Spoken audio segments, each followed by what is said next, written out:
What's going on, everyone? It's Tyler Shelton. This is Coffee with the Beauty Reviewer.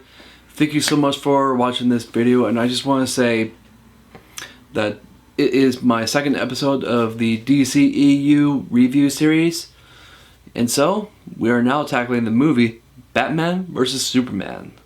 And so this is a something of a old movie at this point. It's a few years old, so there is going to be big spoilers. That's your spoiler warning. But anyways, with that out of the way, let's get started with today's review for Batman vs. Superman.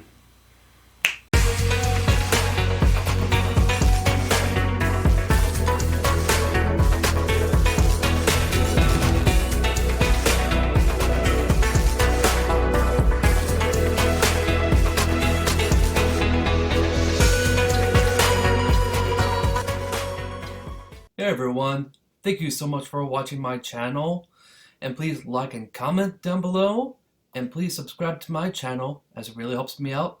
And let's get started with today's video. Thank you.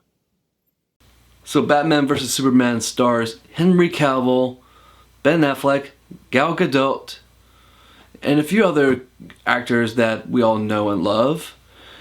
But there's at least one that I would say that we're still kind of trying to understand if we like this actor, but we'll talk about him later. But this is a very mixed bag movie for me, just because that there's a part of me that likes this movie and there's another part of me that just doesn't like this movie, and I think it just roots down just to kind of like just the very element of the storytelling.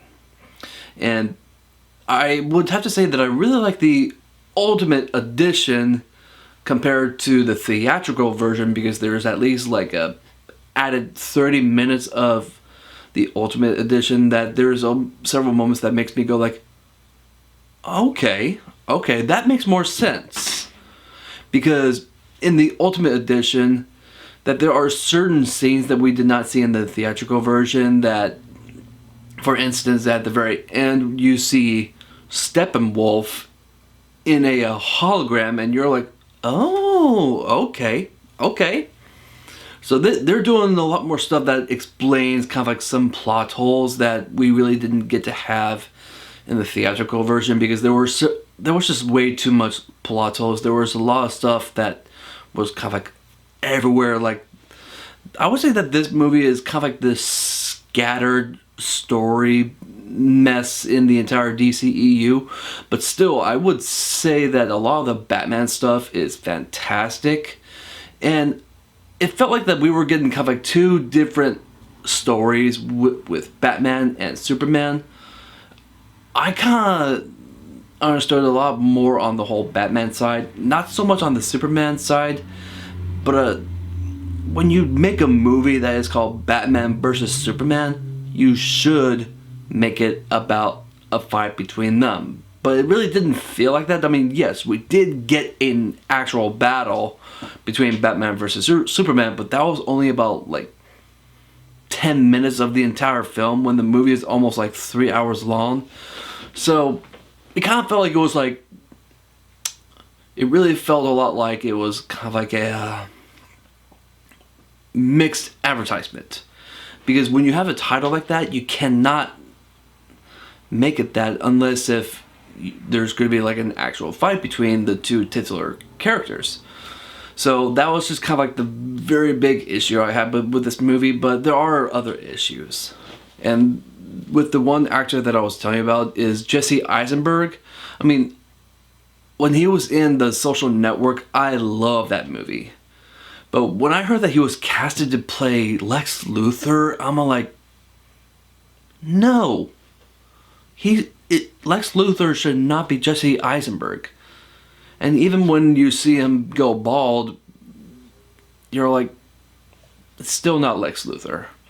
And oh my gosh, I just couldn't get over just how bad his acting was, because he was, I don't know what they were thinking, especially just kind of like his character as a whole, because you can actually see one thing you can see in this Lex Luthor is that you get to see kind of like a sinister side of Lex Luthor, which I thought they did a pretty good job with that. But the issue that I had was the actor, Jesse Eisenberg. I could not take him seriously because he acted too much like Jim Carrey's Riddler. So like he was way too out. He was just way too much. He felt very disjointed from the whole movie. But Henry Cavill, he was always fantastic being Superman. He was still very brooding, very gritty, and that's just something that we just all really didn't appreciate, especially from Man of Steel. But you know what? It kind of grew on me a little bit, just because like that this was something new that we were getting with a Superman character. But I just really enjoyed just the whole story element about Batman, because apparently there were a lot of people at his company, Wayne Tech, that died from the battle between Zod and Superman, and you're just seeing him get a little bit kind of mad about this. I mean, that is actually very understandable, because like he's going like, well, if someday Superman becomes evil, and if there's like that 1% chance that will happen, we need to have a backup plan just in case, if we need to use kryptonite on him to take him out. So like you could understand everything that Batman was doing. You were seeing kind of like a man who has been through so much in his life. In the movie, you actually get to see that he's already been through a lot. He had to deal with the Penguin, he had to deal with the Joker, he's dealt with a lot of different characters. I mean, you don't really see any of the characters, but you can definitely see that there is history. You could see like the anger inside of him. You can see the tragedy in his eyes. And that's the one thing that I really enjoyed what Ben Affleck brought to the table. Because not only that, he did a really good job being very brutish, very tortured, but yet he really, really, really showcased how good of an actor Ben Affleck is. And I'm not saying Ben Affleck is the best Batman. I mean, by all means, he's not. But I still think that he did what he was paid to do. And I would have to say that he was a pretty good Bruce Wayne too. Like, but I would say that he was a better Batman than a better Bruce Wayne. That's kind of how I saw it. But like, nothing is ever going to top an action scene in any Batman related when it comes down to the warehouse scene, because the warehouse scene, beautiful. It was just like the most amazing action set piece I've ever seen in a DC comic book movie. It just got me so pumped. It got me excited, and then all of a sudden I'm like, oh, he's killing. Yeah, that is the only thing that I'm just not liking about this Batman, is that he was actually killing and he was actually wielding guns. Like, in the very image that you see Wonder Woman, Batman, and Superman team up together, it looks like that he's holding on to a freaking gun, and that just did not sit well with me. But a story as a whole, I felt like it could be better. The movie's very downer. It's very like you really couldn't understand what was going on. Overall, I think this was a movie that just had way too many subplots. It just had too much going on. I feel like that they could have just done something like I do think that they did a pretty good job in the storyline for Batman, and I feel like that they could have done better with the subplot about Superman and how he was framed. And so that's kind of like how everything leans up to the climactic battle between Batman versus Superman. I mean, without a doubt, I thought that their own fight was actually really great. It felt really realistic. It felt grounded. It didn't feel like it was such groundbreaking action. But I thoroughly enjoyed all the action in this movie. But the only downside of that action is that it was way too heavy CGI in the very end, and that is when we would get into spoilers. Lex Luthor, he takes the corpse of General Zod, induces his own blood, and creates Doomsday. yeah, Doomsday. And like when I started to see Doomsday, I'm all like, ugh, they're gonna do this. No, don't do this. What I mean by that is just that when you think of Doomsday, you're going like the death of Superman, and that is exactly what happened. At the very end, you see Superman use the spear that was used against him between the fight between him and Batman. And so like that was the only issue, that was the real big issue that I had with the whole story, is that they just leaned heavily towards Superman dying in the second movie. Second movie in the DCEU.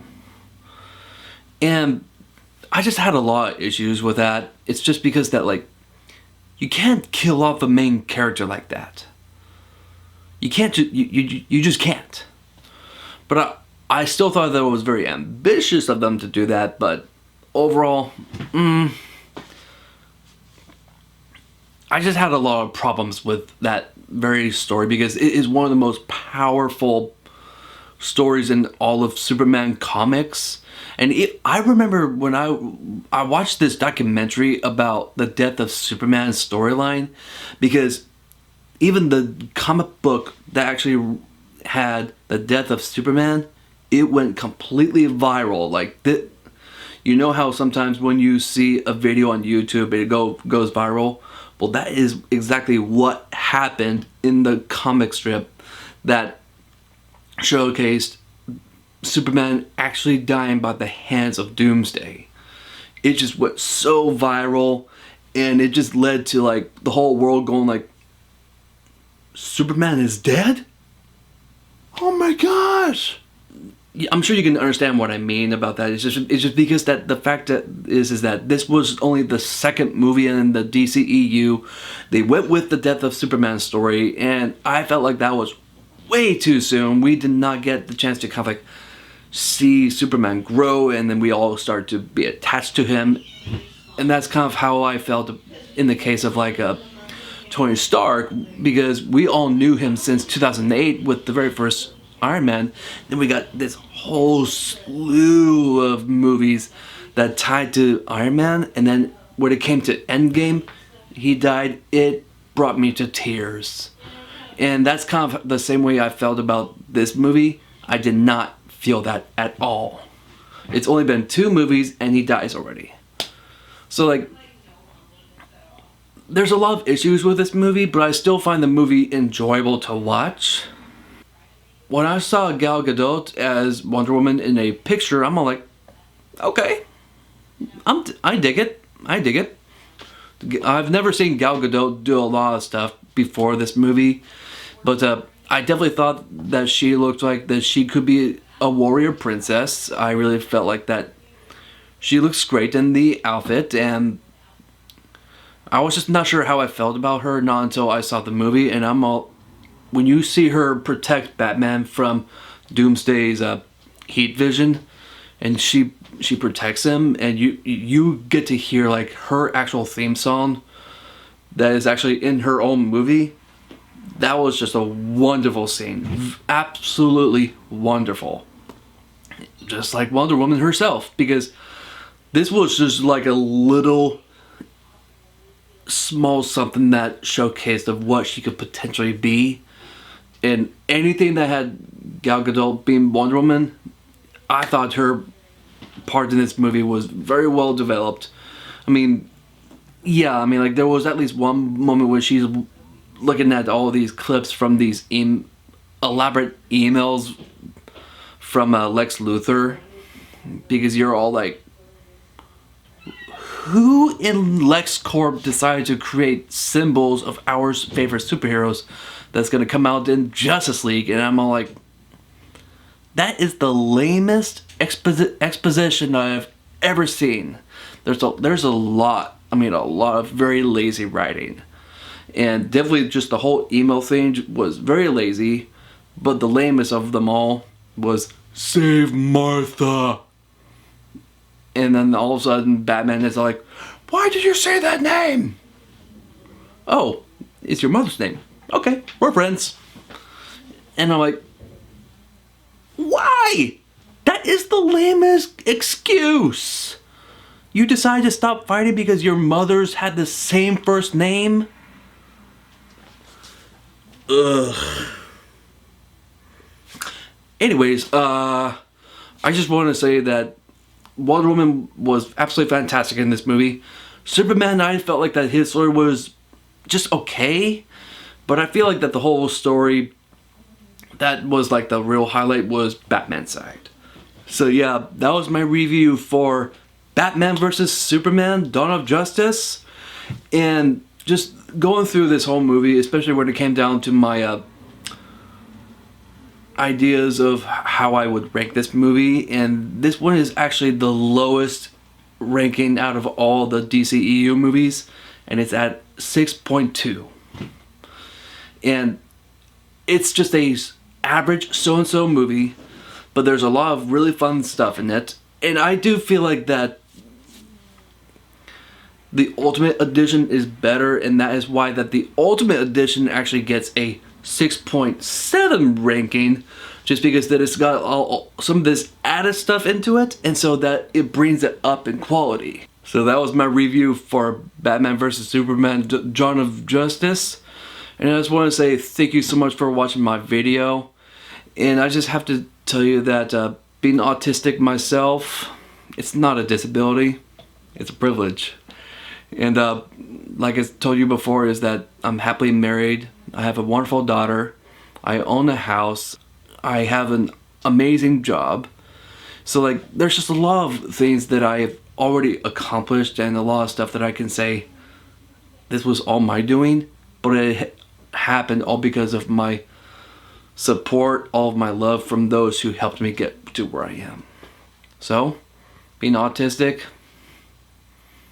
I think it's more of a privilege, and I just want to say thank you so much for all of your support, and please spread the word that being autistic is not bad. But I really do think that it's an awesome opportunity to shine in where you're good at. And I just wanted to say thank you so much, and I will see you guys next time.